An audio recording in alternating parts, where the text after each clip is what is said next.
O povo de Deus entrou de uma maneira extraordinariamente poderosa na Terra Prometida. Deus falou e a água parou. Depois eles edificaram um memorial para que se lembrassem sempre desse grande poder que os acompanhava. Mas por que será que logo em seguida Deus não mostrou o seu poder logo de cara quando tiveram que conquistar a primeira cidade, a cidade de Jericó? E por que será que tiveram que rodear as muralhas durante 7 dias sem fazer nada? E por que será que no 7º dia ainda tiveram que rodear as muralhas por mais 7 vezes antes de começar a batalha? Será que é porque o 7 é um número de sorte? Não tem nada a ver com isso. Embora a gente saiba que o 7 é o número da perfeição de Deus. Aparece muitas vezes nas escrituras, 7 selos, 7 taças, 7 cidades do Apocalipse. Paulo escreveu 7 cartas aos gentios, as 7 tochas do candelabro, mas nesse caso Deus está buscando um outro tipo de perfeição na conduta do seu povo. E é por isso que ele está fazendo com que repitam o mesmo gesto por 7 vezes. Observe o que ele está dizendo a Josué no capítulo 6, versículo 2 a 5. Olha, Josué, eu tenho entregue nas suas mãos a cidade de Jericó, o rei de Jericó, os homens valorosos de Jericó. Você e os homens de guerra irão rodear a cidade uma vez. Fareis isso por 6 dias. 7 sacerdotes levarão 7 buzinas de chifre de carneiro diante da arca. E no 7º dia rodeareis a cidade por 7 vezes. E os sacerdotes tocarão as buzinas. E será que quando tocarem prolongadamente as buzinas de carneiro, ouvindo esse som, todo o povo irá gritar com grande brado, e o muro cairá abaixo, e o povo subirá e entrará cada um em sua frente. A palavra era bem clara. Eu estou entregando nas tuas mãos a cidade de Jericó, o rei de Jericó e os homens valorosos de Jericó. Ou seja, foi Deus que deu aquela conquista a Israel. As muralhas não caíram por causa da trombeta, nem por causa da gritaria. As muralhas caíram porque Deus as derrubou. Foi Deus que entregou aquela cidade aos israelitas. Mas a questão que estamos tentando entender aqui é, se Deus já tinha decidido a derrubar as muralhas, por que ele não fez isso logo no primeiro dia? Qual é a lógica disso? Na verdade, Deus nunca faz nada sem ter um propósito definido. E ele nunca deixa a gente no vácuo quando nós procuramos resposta com o coração sincero e com uma mente aberta. Então, se você observar bem o capítulo 6 de Josué, vai perceber que existe uma lógica, uma didática, um ensinamento para o povo, uma lição que deveria ser aprendido, se eles respeitassem a orientação do Senhor. Então tudo sairia conforme tinha sido prometido por ele. E para ser sincero, Deus nem estava pedindo nada que fosse de grande esforço físico da parte deles, mas de exigir autocontrole, obediência e determinação, porque ninguém devia gritar, ninguém podia falar alto, aliás, não podia falar coisa alguma, era para ficar de bico calado. A única coisa que Deus desejava da parte deles era que obedecessem, sem questionar, e que confiassem, mesmo sem entender. Deus queria que eles permanecessem em silêncio, mesmo estando debaixo de vaia, de xingamento, de zombaria por parte dos habitantes de Jericó. Eles deveriam obedecer calados, confiar sem questionar, essa era a parte deles. E não era todo o povo de Israel que ia rodear as muralhas da cidade. Os convocados foram os homens de guerra, os sacerdotes para levar a arca e os sacerdotes para tocar o shofar, que era um berrante feito com chifre de carneiro. E a ordem era essa: levante de madrugada, prepare-se para a guerra, mas vocês não vão lutar. Vocês vão fazer é dar uma volta completa ao redor da cidade, boca fechada, só as trombetas serão ouvidas. Façam isso e voltem para o acampamento em silêncio.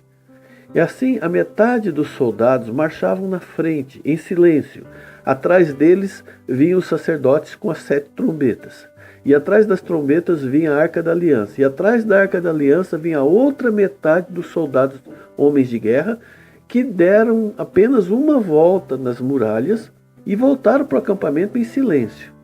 E assim rodearam outra vez a cidade no 3º dia, e no 4º dia, e no 5º dia, e no 6º dia, e sempre voltavam para o acampamento em silêncio. Agora tenta imaginar a dificuldade que foi para o Josué explicar esse plano esquisito para o povo.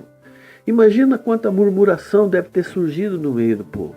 Conseguir colocar na cabeça dura daquela gente que o jeito de Deus é sempre melhor, mesmo que de início a gente não consiga entender bem, não deve ter sido uma tarefa fácil. Imagina a dificuldade de convencer os soldados a ficar calados, aguentando as ofensas, a zombaria do pessoal da muralha. Mas sabe o que Deus estava fazendo ali com aquele povo? Deus estava testando a fé que eles diziam ter, a fé e a obediência. Porque não adianta a gente dizer que crê, que tem fé, se a gente não obedece. As duas coisas têm que andar juntas. Pode ter certeza de uma coisa, meus irmãos, o mais difícil ali nem era ficar em silêncio, nem era ter que suportar a ofensa ou levantar de madrugada ou carregar uma arca pesada. O mais difícil ali era ter que manter a fé para continuar fazendo aquilo, mesmo sem entender aquilo. E ainda acreditar que Deus tinha um propósito naquilo e que aquilo não era em vão. Essa era a provação mais difícil. Obedecer. Obedecer quando a lógica parece ser outra é um dos exercícios mais difíceis da vida cristã. E quando chegou no 7º dia, em que a ordem foi para rodear a cidade mais uma vez, e mais uma vez, e mais uma vez, e mais uma vez, e mais uma vez, imagino que a zombaria foi total. A galera da muralha foi ao delírio. Eles acharam que os hebreus tinham enlouquecido com o sol quente, e que a guerra já estava no papo. Eu imagino também que o maligno deve ter aproveitado aquele momento para semear descrença no coração dos valentes. Você está passando por bobo, cara. Olha lá a muralha, todos estão rindo da tua cara. Cadê seu Deus? Ele te abandonou. Não seja trouxa, foge daqui enquanto é tempo. Mas acontece que ao se completar a 7ª volta, como o Senhor havia dito, foi ordenado aos sacerdotes que tocassem os chifres de carneiro sem parar, prolongadamente. E nessa hora Josué disse ao povo: pode gritar agora, gente. Grite meio alto, grite à vontade, mas grite mais alto que puder, porque o Senhor vos entregou essa cidade em suas mãos. E o povo gritou para valer. E enquanto os sacerdotes tocavam as trombetas, as muralhas desmoronaram, e o povo subiu na cidade, cada um na frente de si, e a tomaram. Em 7 dias aquele povo teve que fazer o que eles nunca tinham feito antes na vida, nem no Egito e nem no deserto. Eles tiveram que exercitar a sua fé, eles tiveram que persistir e eles tiveram que obedecer.